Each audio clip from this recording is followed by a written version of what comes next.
कई बार लोग पूछते हैं सर गोदावरी या कावेरी, दक्षिण गंगा किसे बोलते हैं, कई बार बच्चे पूछते हैं।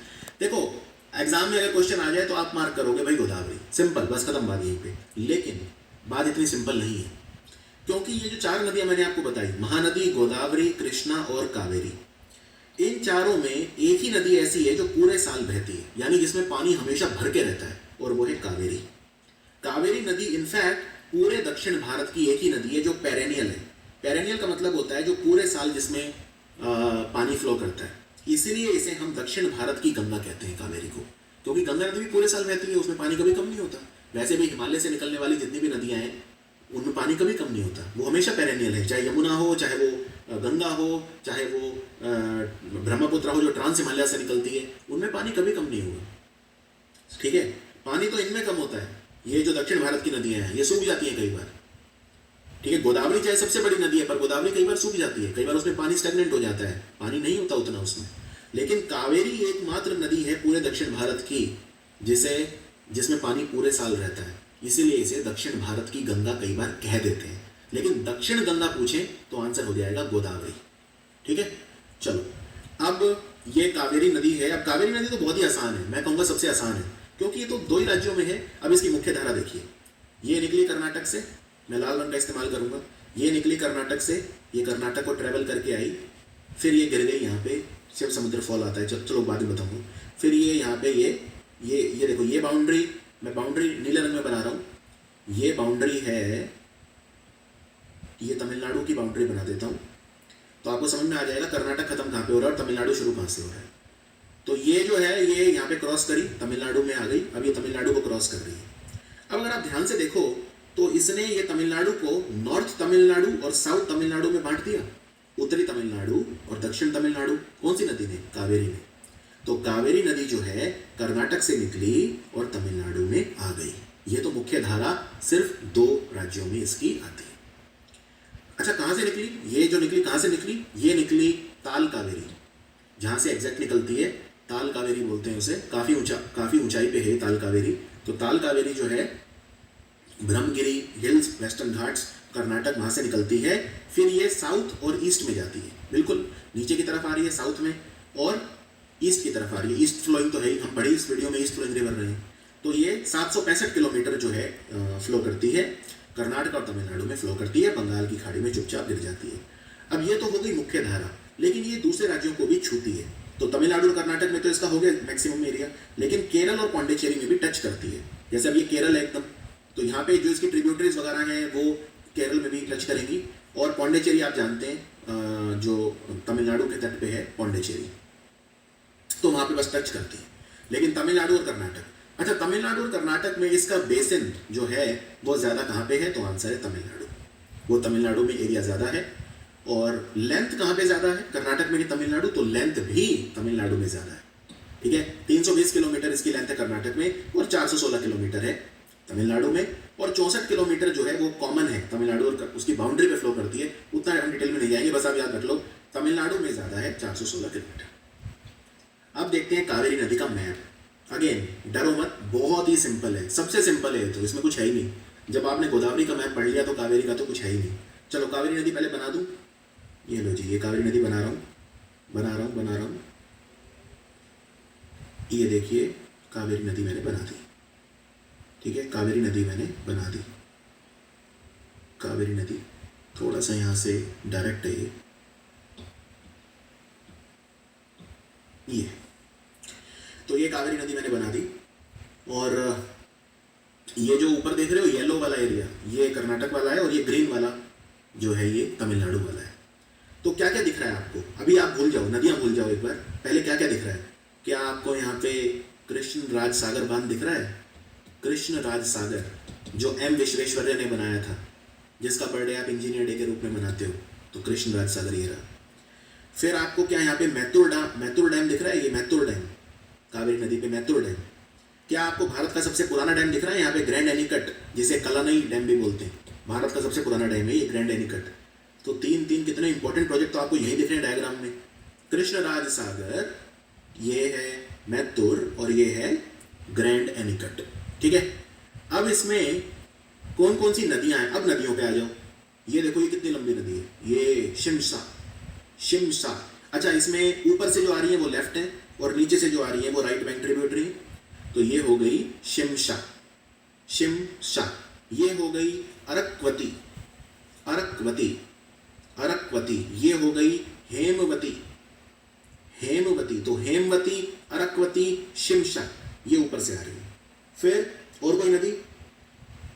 तो अभी तो यही है। यहाँ पे नीचे से देख लो, ये इतनी लंबी नदी है काबिनी, तो ये काबिनी नदी आ रही है, काबिनी। रिपीट करता हूँ, काबिनी। ये नीचे से आ रही है भवानी, काबिनी, भवानी। ये नदी देख रहे हो, नोइल, नोइल। ये अमरावती, अमरावती। ठीक है, तो मेन तो यही है, मेन तो यही है। ये यहाँ पे और भी है वैसे। ये सुवर्णावती है, नीचे से आ रही है। और ये गुंडाल है, ये गुंडजाल, ये भी नीचे से आ रही है। तो लेकिन मेन मेन जो है वो, तो एक बार दोबारा देख लेते हैं। ये जो है, दोबारा दिखाता हूँ आपको। मेन नदी आपको दिख ही रही होगी। मेन नदी जो है कावेरी, ये मेन नदी है कावेरी। तो इसमें हेमवती, अरक्वती, शिमशा ये ऊपर से आ रही हैं, और काबिनी, भवानी, सुवर्णावती, अमरावती, नोइल ये नीचे से यानी राइट बैंक से आ रही है। ठीक है, तो कावेरी नदी में जो इंपॉर्टेंट ट्रिब्यूटरी ज्वाइन करती है, निकलती कहाँ से है कावेरी नदी? ताल कावेरी। ठीक है, कुर्ग डिस्ट्रिक्ट में आता है ये। कुर्ग डिस्ट्रिक्ट जो है वहाँ से, तो उसमें कुछ नदियाँ कुर्ग में निकलते ही मिल जाती हैं, जैसे कक्काबे, कडानूर, कुम्मा, होले। ये इतनी इंपॉर्टेंट नहीं है। फिर ये मैसूर डिस्ट्रिक्ट में भी जाती है। तो इसमें लेफ्ट बैंक से जो है वो है हरांगी, हेमवती, शिमशा और अरक्वती। इनमें मैंने आपको हेमवती दिखा दी, ठीक है, शिमशा दिखा दी, अरक्वती दिखा दी। एक नहीं दिखाई, कौन सी? हरांगी, हरांगी, हरांगी इस डायग्राम में शायद नहीं है, पर ठीक है, यहीं ऊपर से कहीं से हरांगी भी इसमें आके मिल जाएगी, लेफ्ट बैंक ट्रिब्यूटरी। चलो राइट बैंक, राइट बैंक से नीचे से कौन आ रहा है इसमें? लक्ष्मण तीर्थ, काबानी और सुवर्णावती, भवानी, नोइल, अमरावती, ये भी राइट बैंक से आती है। मैंने अमरावती, नोइल, भवानी पहले ये दिखाता हूँ। तो ये अमरावती, ये नोइल और ये भवानी, ये तमिलनाडु में मिल रही है। इसमें कर्नाटक में मिल रही है लक्ष्मण तीर्थ, कबानी और सुवर्णावती। तो ये सुवर्णावती है, ये काबिनी है, और एक बच गई लक्ष्मण तीर्थ। लक्ष्मण तीर्थ इसमें नहीं है, लेकिन कोई नहीं, वो भी यहीं कहीं कर्नाटक में मिल जाएगा लक्ष्मण तीर्थ। तो बस ये इतना याद रख लो, ये आपकी हो गई सारी कावेरी की ट्रिब्यूटरी। अब कर्नाटक में कावेरी नदी दो बार बाइफर्केट करती है। बाइफर्केट मतलब ये होता है, ये देखो, ये नदी आ रही है, ये दो हिस्सों में बटी और फिर वापस आके मिल गई, फिर सीधा। अब इसमें होगा क्या? ये नदी आई, कोई नदी ऐसे फ्लो कर रही है इस दिशा में, ये दो हिस्सों में बटी, ये और ये, फिर ये वापस मिल गई। तो बीच में क्या हो गया? बीच में बन गया आइलैंड, द्वीप बन गया, रिवर आइलैंड। अब ये दो बार होते हैं ये काम कर्नाटक में। जब ये नदी फ्लो कर रही होती है तो एक बार स्प्लिट होती है, फिर मिल जाती है, फिर आगे, फिर दोबारा स्प्लिट होती है, फिर मिल जाती है, फिर सीधा। तो ये दो आइलैंड बन गए। तो ये दो आइलैंड कौन से हैं? एक का नाम है श्रीरंगपट्टनम। श्रीरंगपट्टनम सुना है कहीं पे? टीपू सुल्तान की राजधानी थी। चीजों को करेक्ट करना सीखो। टीपू सुल्तान की राजधानी कौन सी थी? श्रीरंगपट्टनम। और दूसरा शिव समुद्रम। तो श्रीरंगपट्टनम और शिव समुद्रम। शिव समुद्रम एकदम जो कर्नाटक और तमिलनाडु का बॉर्डर है वहां पे। तो श्रीरंगपट्टनम और शिव समुद्रम ये 50 मील यानी 80 किलोमीटर दूर है एक दूसरे से, और ये दो रिवर आइलैंड बनाती है कावेरी नदी। तो कावेरी नदी में कौन कौन से डैम है? तीनों दिखा चुका हूं डायग्राम में, कृष्णराज सागर, मैत्तूर और ग्रैंड अनीकट। ठीक है, एक बार दोबारा दिखा देता हूं, कृष्णराज सागर, मैत्तूर और ग्रैंड अनीकट। अब ट्रिब्यूटरीज में सबसे लंबी चौड़ी को देख लेते हैं। ठीक है, तो सबसे पहले देखते हैं लंबाई। लंबाई किसकी सबसे ज्यादा है? ये देखो, ये 245 किलोमीटर, 50 किलोमीटर, 161, 230, 131, 221 और 88, यानी कि हेमवती। तो इसकी सबसे लंबी ट्रिब्यूटरी कौन सी है? लॉन्गेस्ट आंसर है हेमवती। ठीक है, हेमवती, हेमवती यानी कि ये वाली, वो जो ऊपर से मिल रही है लेफ्ट बैंक ट्रिब्यूटरी। अच्छा, सबसे चौड़ी, तो चौड़ी के लिए यहाँ देख लो, मतलब लार्जेस्ट के लिए देख लो, चौड़ी मन नहीं, लंबाई इंटू चौड़ाई इज इक्वल टू एरिया। तो एरिया सबसे ज्यादा किसका है? शिमशा। शिमशा भी लेफ्ट बैंक ट्रिब्यूटरी दिखाई थी मैंने आपको डायग्राम में। ये देखो, ये जो आ रही है ये शिमशा है। तो शिमशा लार्जेस्ट है और हेमवती लॉन्गेस्ट। तो यहाँ पे हमारी महानदी, गोदावरी, कृष्णा, कावेरी, चारों नदियां खत्म। अब कुछ छोटी छोटी नदियां हैं, उनको फटाफट निपटाते हैं। ठीक है, पेन्नार नदी। पेन्नार नदी, पेन्नार नदी कहाँ है? देखो डायग्राम देखो, अब ये डायग्राम देखो, इसमें सारी दिखा देता हूँ आपको छोटी छोटी। ये बेसिकली क्या है ना, ये हमारा दक्षिण भारत है और हम इसमें ईस्ट फ्लोइंग पढ़ रहे हैं। ये छोटी नदियां बस यहीं निकली, यहीं गिर गई, यहाँ निकली, यहाँ गिर गई, यहाँ निकली, बस छोटी छोटी, बस इनको पढ़ रहे हैं। अब कौन सी नदी मैं आपको दिखा रहा हूँ? पहले पेन्नार। पेन्नार जिसको उत्तर पिनाकिनी बोलते हैं, एक साउथ पेन्नार भी आएगी आगे जिसको पोन्नैयार बोलते हैं, उसको बाद में देखते हैं। तो ये जो नदी है ये कर्नाटक से निकलती है। ये देखो पेन्नार नदी, देखो यहाँ पे, ये आपका कर्नाटक है, कोई डाउट? तो ये नदी जो है कर्नाटक से निकली, फिर ये कर्नाटक से निकल के कहाँ जाएगी? कर्नाटक से सीधा बंगाल थोड़ी गिर जाएगी बे ऑफ बंगाल में। पहले बीच में क्या आएगा? ये क्या है? हनुमान जी, याद आया? ये हनुमान जी। तो ये है आंध्र प्रदेश। कर्नाटक से निकली, आंध्रा गई और गिर गई बंगाल की खाड़ी में। सुपर सिंपल, ठीक है। और तो ये नदी जो है पेन्नार नदी, यहाँ पे आप देख सकते हैं इसे। इस पे एक डैम है बहुत important, Somasila dam. Somasila dam, लेकिन सोमासिला डैम कहाँ है? कर्नाटक में है या आंध्रा में है? तो ये आंध्रा में, ठीक है। और ये बंगाल की खाड़ी में गिर गई। वेरी इजी, पेन्नार नदी। तो पेन्नार नदी निकलती कहाँ से है? कर्नाटक में चन्ना केशवा हिल से निकलती है, नंदी दुर्ग के पहाड़ हैं, चिक्काबल्लापुर डिस्ट्रिक्ट से निकलती है। फिर ये जाती है ईस्ट की तरफ और आंध्र प्रदेश को क्रॉस करके बंगाल की खाड़ी में गिर जाती है। छोटी नदी है, 597 किलोमीटर। तो इस नदी, ये तो कर्नाटक, लेकिन अगर आप डायग्राम देखें इसी में आपको पता चल जाएगा। ये देखिए डायग्राम, कर्नाटक से तो बस निकल रही है, मेन तो ये आंध्रा में ही फ्लो कर रही है। तो इसका जो एरिया है, आंध्रा में 48,000 किलोमीटर स्क्वायर और कर्नाटक में सिर्फ 6,000। तो आंध्र प्रदेश में ही मेजॉरिटी है, बस निकलती कर्नाटक से है पर ड्रेन ये उसको करती है। फिर इसमें कुछ नदियां मिलती हैं जैसे जयमंगली, कुंडेरू, चित्रावती, पपाग्नि, ये सब आपको याद नहीं रखना। अब आते हैं ब्राह्मणी और बैतरणी। पहले डायग्राम में देखो, बहुत इजीली दिखा देता हूँ। हम इस पे फोकस करेंगे, ओडिशा पे। ये जो आप देख रहे हो राज्य, ये ओडिशा है, ओडिशा पे फोकस करेंगे। तो पहले बात करता हूँ ब्राह्मणी नदी की। देखो ब्राह्मणी कैसे, ये झारखंड है ऊपर, झारखंड से आई, ठीक है। ब्राह्मणी, झारखंड में आपने कोयल नदी सुनी होगी, नॉर्थ कोयल, साउथ कोयल, तो बस वही खेल है पूरा। कोयल नदी जो है नीचे आती है और कोयल नदी शंख नदी के साथ मिलके ब्राह्मणी नदी बनाती है। और वो ये, यानी झारखंड से निकली ब्राह्मणी नदी, ओडिशा में आई और गिर गई। मैं रिपीट करता हूँ, झारखंड से आई, फिर ये ओडिशा में राउरकेला के पास बनती है ब्राह्मणी नदी, क्योंकि ऊपर से झारखंड से सीधी ब्राह्मणी नहीं आती, झारखंड से दो नदियां आती हैं, एक कोयल नदी और एक शंख नदी। तो कोयल नदी और शंख नदी दो झारखंड से आई दोनों, ये उड़ीसा में मिल गई राउरकेला में और इन्होंने बना दी ब्राह्मणी, और उड़ीसा में ट्रैवल करके चुपचाप गिर गई बंगाल की खाड़ी में। ये छोटी सी नदी हो गई ब्राह्मणी। अब आते हैं दूसरी नदी पे जो है बैतारनी। बैतारनी क्या करती है? बैतारनी जो है उड़ीसा से निकली, फिर ये ऊपर की तरफ गई, ऊपर की तरफ यानी झारखंड की तरफ जा रही है, पर झारखंड में घुसेगी नहीं। मैं रिपीट करता हूँ, उड़ीसा में निकली, ऊपर की तरफ गई और फिर ये अचानक मुड़ गई और गिर गई बंगाल की खाड़ी में। ये बहुत सिंपल है, ईस्ट फ्लोइंग है, लेकिन पहले ये नॉर्थ में जाती है थोड़ा सा और फिर ये चंपुआ के पास, उड़ीसा में चंपुआ जगह आती है, वहां से घूम जाती है और फिर ये गिर जाती है। तो ये दो छोटी छोटी नदियां हैं, ब्राह्मणी और बैतारनी। तो आइए इनको पढ़ते हैं। ये तो महानदी है, जो बड़ी नदी है महानदी, इसकी बात नहीं कर रहे। महानदी के ऊपर ये जो नदी देख रहे हो ये है ब्राह्मणी नदी, और इसके ऊपर यहाँ पे ऐसे देखोगे, ये निकली, ये ऊपर गई, फिर ये ऐसे मुड़ गई, ये है बैतारनी। ठीक है, तो ब्राह्मणी और बैतारनी देखते हैं। ब्राह्मणी और बैतारनी का कंबाइंड बेसिन है, दोनों मिलके ओवरलैप भी करता है इनका बेसिन। तो ओडिशा, झारखंड और छत्तीसगढ़ को छूता है ये, मेनली तो ओडिशा झारखंड है, लेकिन और ओडिशा झारखंड में मेन ओडिशा है। तो पहले ब्राह्मणी देखते हैं। ब्राह्मणी का मैंने आपको डायग्राम दिखाता हूँ, बड़ा इजी। देखो, शंख नदी आई और कोयल नदी आई, इन्होंने मिलकर बना दी राउरकेला के पास ब्राह्मणी। फिर ब्राह्मणी में दो नदियां मिलती हैं, लेफ्ट बैंक से मिलती है कारो और राइट बैंक से मिलती है टिकरा, और फिर ये बंगाल की खाड़ी में गिर गई। Super easy. तो ब्राह्मणी नदी शंख और कोयल नदी ने मिलकर बना दी ब्राह्मणी नदी, और ब्राह्मणी नदी महानदी के बाद ओडिशा की दूसरे सबसे बड़ी नदी है। ओडिशा की सबसे बड़ी नदी तो महानदी है, लेकिन उसके बाद दूसरी सबसे बड़ी है ब्राह्मणी।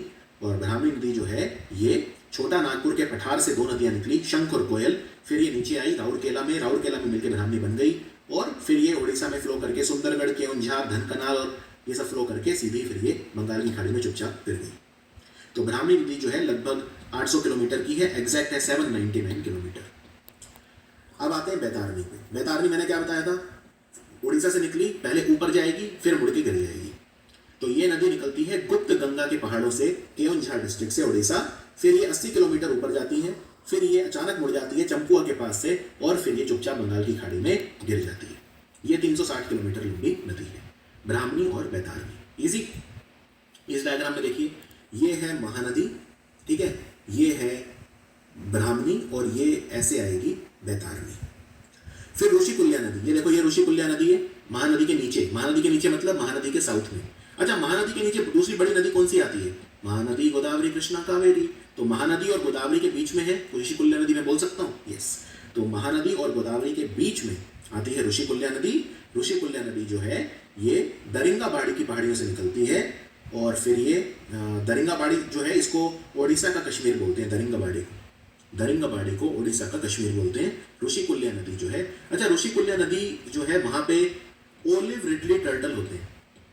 ओलिव रिडली टर्टल ऋषिकुल्या नदी जहाँ पे मिलती है समुद्र में, उसके मुंह जहाँ पे है बंगाल की खाड़ी में मिलती है, वहां पे ओलिव रिडली कछुए अंडे देते हैं, इसलिए ऋषिकुल्या बीच बहुत फेमस है। और एक गहिरमठ बीच है, वो भी बहुत फेमस है, वहां पे भी ओलिव रिडली कछुए जो होते हैं वो अंडे देते हैं। क्या ओलिव रिडली टर्टल जो होते हैं, ओलिव रिडली कछुए, क्या वो ओडिशा का स्टेट एनिमल है? जी नहीं, ओडिशा का स्टेट एनिमल है सांबार। तो ऋषिकुल्या नदी भी क्लियर है, ये बस ये भी एक नदी है, ईस्ट में फ्लो कर रही है। अब बात करते हैं स्वर्ण रेखा। सुपर सिंपल, देखो ये कैसे है। इंडिया के मैप देखो, इंडिया के मैप में हम फोकस करेंगे ईस्ट इंडिया, ठीक है। ईस्ट इंडिया पे आ जाओ, तो ये झारखंड है, ये जो है ये झारखंड है, और ये नीचे उड़ीसा है, और इनका जो ये नेबर है ये बंगाल है। अब देखो स्वर्ण रेखा नदी कैसे है, झारखंड से निकली, नीचे गई बंगाल, और बंगाल की खाड़ी में गिर गई। इतनी आसान है। झारखंड से निकली, नीचे गई बंगाल, और बंगाल से निकल के सीधी ये जो है बंगाल की खाड़ी में गिर गई। ये है स्वर्ण रेखा। तो स्वर्ण रेखा नदी जो है ये झारखंड और वेस्ट बंगाल और थोड़ा उड़ीसा को भी टच करेगी। देखो ये नीचे उड़ीसा है, इसको भी टच करती है। और स्वर्ण रेखा नदी निकलती कहाँ से है? नगरी गांव से निकलती है, रांची डिस्ट्रिक्ट से 395 किलोमीटर फ्लो करती है, हुंड्रू फॉल्स बनाती है स्वर्ण रेखा नदी, हुंड्रू फॉल्स। अब बात करते हैं वंशधारा, जिसे बनसधारा भी बोलते हैं, वंशधारा या बनसधारा, और नागावल्ली और शारदा। सुपर सिंपल, देखो तीनों दिखा देता हूँ कहाँ पे।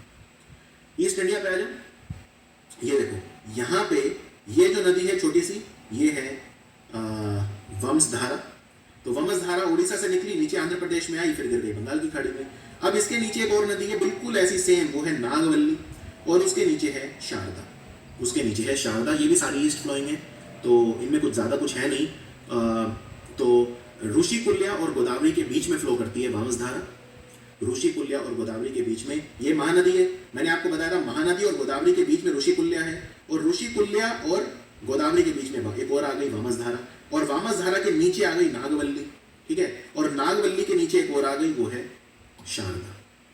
शारदा नदी पूरी तरह से विशाखापट्टनम में फ्लो करती है। तो ये बस आपको नाम याद रखने हैं। फिर अब और नीचे आ जाओ। अब तो मैंने आपको पेन्नार नदी बताई थी, कर्नाटक में निकली और फिर आंध्रा को वो करके ट्रैवल करके बंगाल की खाड़ी में गिर गई। तो अब मैंने आपको बताया था उसको बोलते हैं उत्तर पिनाकिनी, तो ये दक्षिण पिनाकिनी हो गई पोन्नैयार। तो ये जो नदी देख रहे हो, अब देखो पोन्नैयार नदी, ये पोन्नैयार भी कर्नाटक से निकली, लेकिन फिर ये नीचे तमिलनाडु में फ्लो करके बंगाल की खाड़ी में गिर गई। तो ये जो नदी है पोन्नैयार, इसको दक्षिण पिनाकिनी बोलते हैं या साउथ पेन्नार बोलते हैं। ये नंदी की पहाड़ियों से निकली, अगेन चिकाबल्लापुरा डिस्ट्रिक्ट ऑफ कर्नाटका, और फिर ये तमिलनाडु में फ्लो करके सीधी इसमें गिर गई। तो ये कौन सी नदी है? पोन्नैयार कर्नाटक से निकली, तमिलनाडु को क्रॉस करी और इसमें गिर गई। और पेन्नार कर्नाटक से निकली लेकिन आंध्रा में फ्लो करी और इसमें गिर गई। फर्क कितना है? क्योंकि वो नीचे जा रही है तो नीचे तमिलनाडु है, वो ऊपर जा रही है तो ऊपर आंध्रा। गिरना दोनों को यही है बंगाल की खाड़ी में। अब वैगई नदी यहाँ पे देखो, वैगई नदी कुछ नहीं है, ये थेनी डिस्ट्रिक्ट से निकलती है। थेनी डिस्ट्रिक्ट जो यहाँ पे है, केरला तमिलनाडु बॉर्डर पे थेनी डिस्ट्रिक्ट पड़ता है, वहाँ पे वरुसुनाडु की पहाड़ियों से निकलती है थेनी डिस्ट्रिक्ट से। ये वैगई नदी निकली तमिलनाडु में, तमिलनाडु को ही क्रॉस करके गिर गई बंगाल की खाड़ी में। तो ये थेनी, डिंडीगुल और मदुरई को क्रॉस करती है और फिर ये पाल्क स्ट्रेट में गिर जाती है, पाल्क स्ट्रेट। क्लियर? फिर एक नदी बच गई यहाँ पे छोटी सी, पलार। ये देखो, यानी मैंने पेन्नार पढ़ा दी, मैंने पोन्नैयार पढ़ा दी, मैंने वैगई पढ़ा दी, ठीक है। ऊपर वाली तो खैर पढ़ाई दी मैंने सारी, नागवल्ली और वो ऋषिकुल्या और सबरी और वो सब पढ़ाई दी। ये बीच में छोटी सी बच गई पलार भी देख लो। ये पलार अगेन कर्नाटक से निकली, ये देखो, कोई नंदी हिल्स, कोई चिकाबल्लापुर डिस्ट्रिक्ट, सेम। तो ये निकली, फिर ये तमिलनाडु को क्रॉस करके गिर गई। तो ये भी वही है, और तमिलनाडु में जाके फिर ये फाइनली बंगाल की खाड़ी में गिर गई। सो ये था हमारा लेक्चर रिवर्स